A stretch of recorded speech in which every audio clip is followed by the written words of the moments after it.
সবাইকে সালাম ও শুভেচ্ছা। এই লেসনে আমরা mathematics first part straight lines chapter থেকে 4টা রিটেন প্রশ্ন নিয়ে আলোচনা করব। এই চ্যাপ্টার থেকে কিন্তু বহু অঙ্ক বিশ্ববিদ্যালয়গুলোর ভর্তি পরীক্ষায় আসে।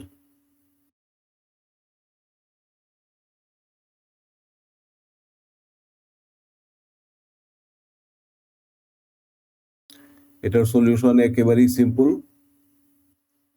এই একটা সরল রেখা, এটার সাথে প্যারালেল যে কোনো সরল রেখার সাধারণ সমীকরণ হচ্ছে এইটা। তো এই সরল রেখাটা আবার কি বলছে, 4 - 3 বিন্দু দিয়ে যায়। তো জাস্ট মান বসাও, সির মান পেয়ে যাবে, সি সমান 25 বসালে খুবই সিম্পল।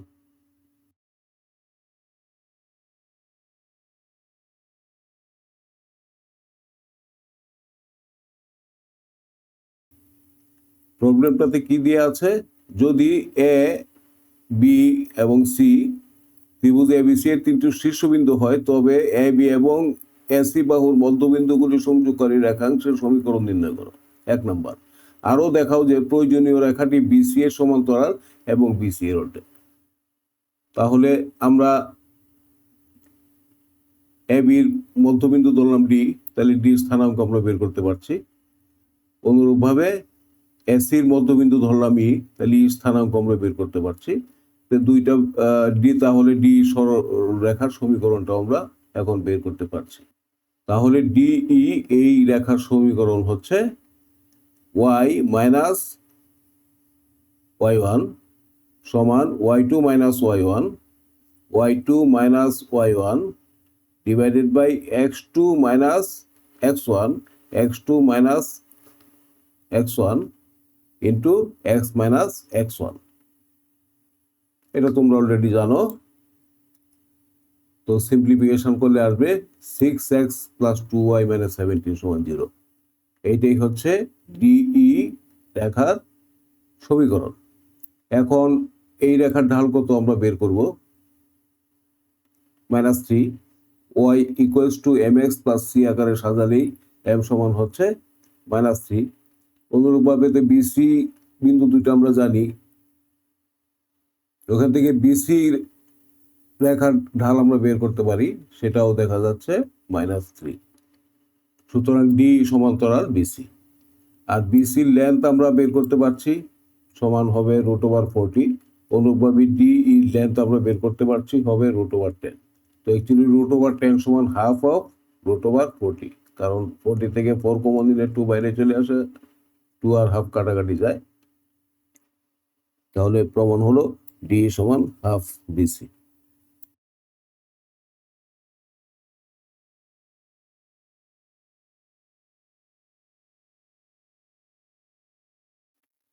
এই অঙ্কটা একেবারেই সহজ।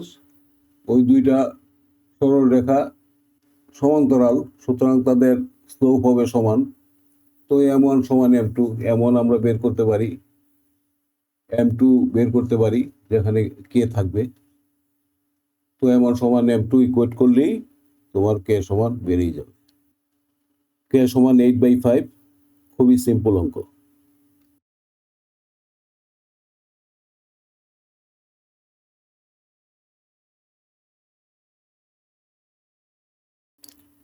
কম্পিটিটিভ টেস্টে এত বড় করে লেখার কিছু নাই, শুধু ম্যাথমেটিক্যাল পার্ট এবং যেটুকু না লিখলেই নয় সেটুকু লিখলেই চলবে। আমি তোমাদেরকে বোঝানোর জন্য লিখি, কাজেই ডিটেলস লিখি, সেটা ভিন্ন কথা।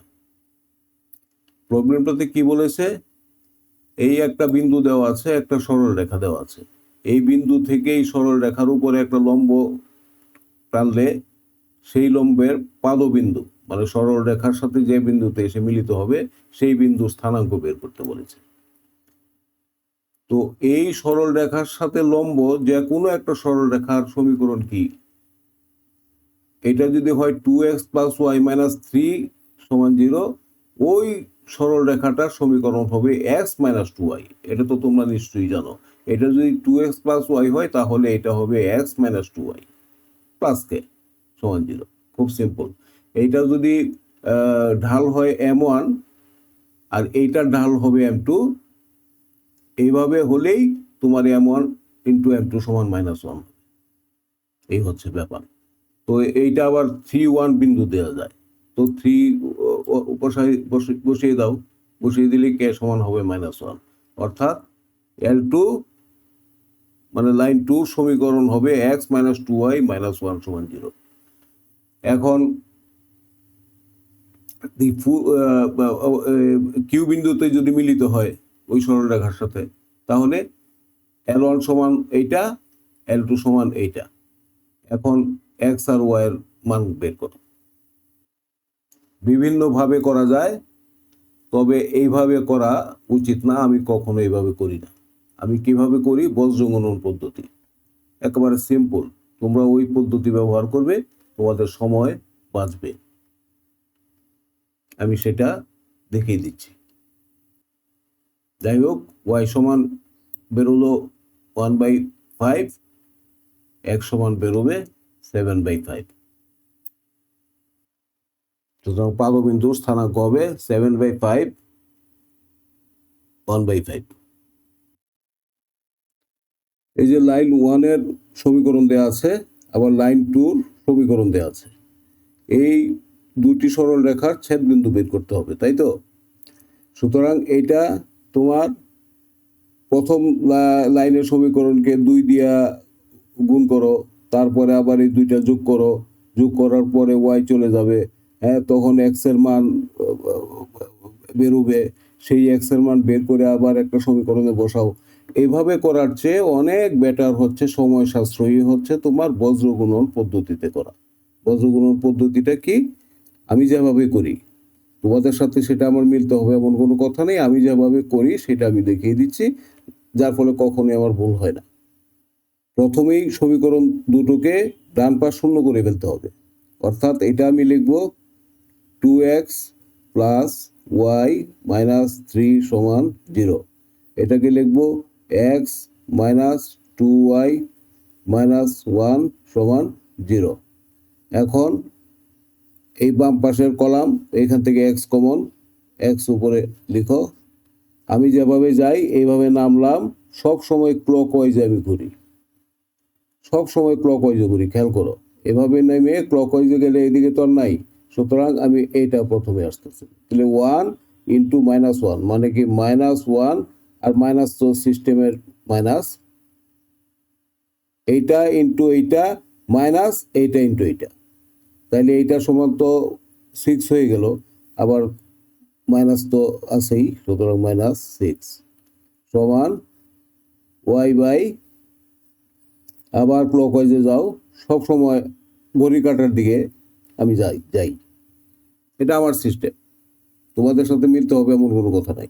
তো আমি ওই নিচে নামলাম, এই যে প্রথম এটা আসলো, সুতরাং 1 ইন্টু -3 মানে কি -3, আর সিস্টেমের তো মাইনাস আছেই, তো -3, এইটা আবার মাইনাস, তো আবার এটা মাইনাসে মাইনাসে প্লাস হয়ে গেল, প্লাস 1 ইন্টু 2 প্লাস 2 সমান, এখান থেকে নিতে হবে 1 বাই, আবার এই যে নিচে নামলাম, ক্লকওয়াইজে গেলাম, ঘড়ি কাটার দিকে গেলাম, -2 ইন্টু 2 তাহলে -4, এইটা 1 ইন্টু 1 মানে 1, আবার মাইনাস, তাহলে -1। এই তাহলে এখান থেকে বেরিয়ে গেল সরাসরি x সমান 7/5, y সমান 1/5। এই এটা ভেরি সিম্পল, খুবই সহজ এবং সিম্পল। তোমাদের ভুল হওয়ার সম্ভাবনা কম থাকবে, প্লাস অনেক সময় বাঁচবে। তো ঠিক আছে।